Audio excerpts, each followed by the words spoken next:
January 17, 1991, 3:00 a.m. The skies over Iraq are not silent. They are a symphony of chaos. And in the cockpit of a U.S. Navy A-18C Hornet, callsign Vapor 41, Lieutenant Commander Mark Boom, Hehemann hears a voice that changes everything. Vapor 41, this is magic. Bandits, bullseye 270 for 40, Angels 20. Two groups, hot, evaluate. Bandits, enemy fighters, 40 miles out, and they're climbing to 20,000 feet, right into his path. This isn't a training exercise. This is the first night of the Gulf War, and Lieutenant Hehemann is about to become a part of aviation history. Welcome to Top Tier TV. Tonight, we're diving into one of the most dramatic and often overlooked stories of Operation Desert Storm, a frantic, close-range dogfight that erupted in the pitch blackness over the Iraqi desert. This isn't just a story about machines of war. It's a story about human skill, split-second decisions, and the terrifying reality of air combat at the dawn of the stealth age. Most people picture the Gulf War as a one-sided affair, with smart bombs and cruise missiles. And while that's true on a strategic level, for the pilots in the air that first night, it was anything but certain. The Iraqi Air Force was the fourth largest in the world, equipped with advanced Soviet-made fighters like the MiG-29 Fulcrum, plane designed specifically to kill American aircraft. In this video, we're going to break down the mission of Vapor Flight, a section of A-18 Hornets from the USS Saratoga. We'll use declassified audio, pilot accounts, and animated recreations to put you right in the cockpit for those critical minutes.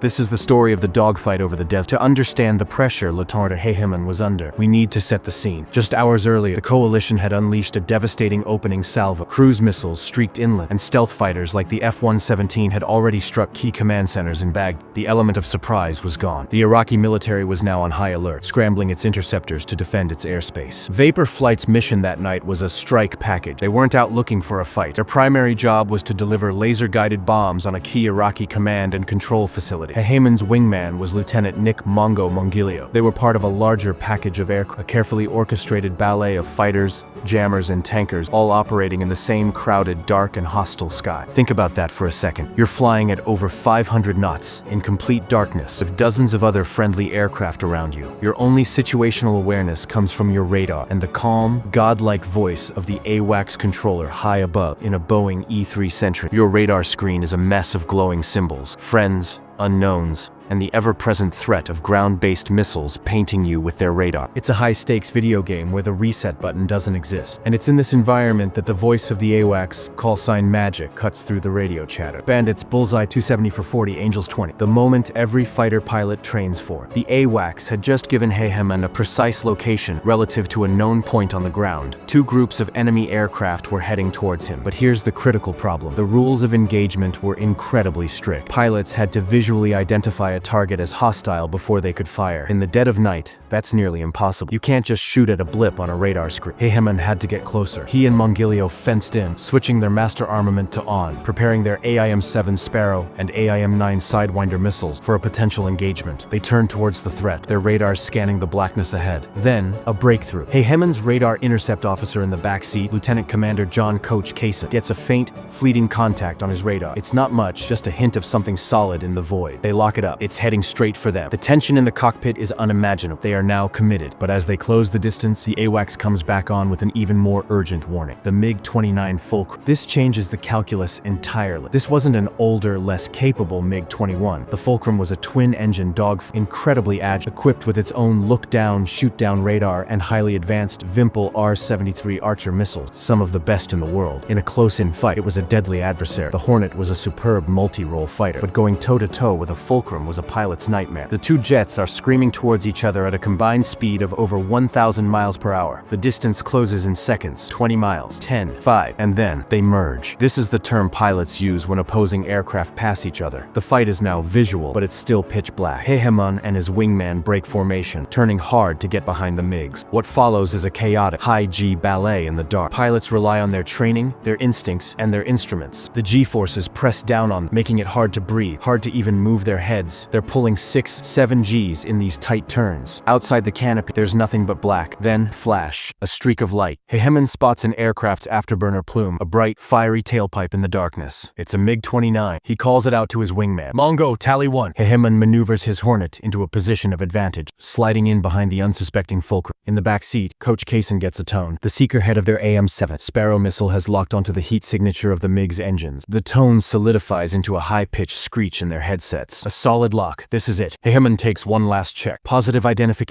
Hostile aircraft. Clear shot. Fox 1. Fox 1. Hehemann transmits the code words for firing a radar-guided missile. The AM-7 Sparrow streaks off the rail, a spear of fire vanishing into the night. For a few agonizing seconds, there's nothing. Then, a distant orange fireball erupts in the darkness below them. A direct hit. The MiG-29 is gone. The entire engagement, from the AWACS warning to the kill, lasted less than 3 minutes. But the fight wasn't over. The second MiG-29 was still out there. In the confusion, Hehemann and Mongilio lost sight of it. Low on fuel and with their primary strike missions still to complete, they had to disengage. They proceeded to their target, successfully dropped their bombs, and returned to the USS Saratoga. The confirmed kill by Lieutenant Commander Mark Hehemann was significant for several reasons. First, it was the U.S. Navy's first air-to-air victory of the Gulf War. Second, it was one of the first ever kills by an A-18 Hornet, cementing the aircraft's reputation not just as a bomber, but as a lethal dogfight. And third, it proved the effectiveness of the coalition's complex air battle strategy. The AWACS, the strict rules of engagement, and the skill of the pilots all came together in a perfect, if terrifying, symphony. This dogfight, over in moments, sent a chilling message to the Iraqi Air Force. Their most advanced fighters were not safe, even in their own airspace.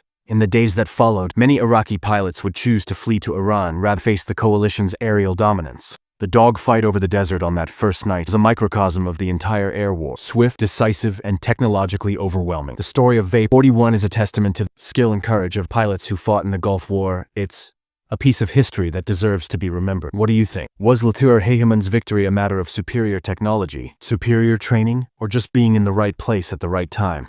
Let us know your thoughts in the comments below. We read every single one. If you enjoyed this deep dive into a pivotal moment in military aviation history, then do us a huge favor. Hit that like button and subscribe to Top Tier TV. We've got more stories like this coming every week, from ancient battles to modern conflicts. Tap the bell icon so you never miss an upload. Thanks for watching. Until next time.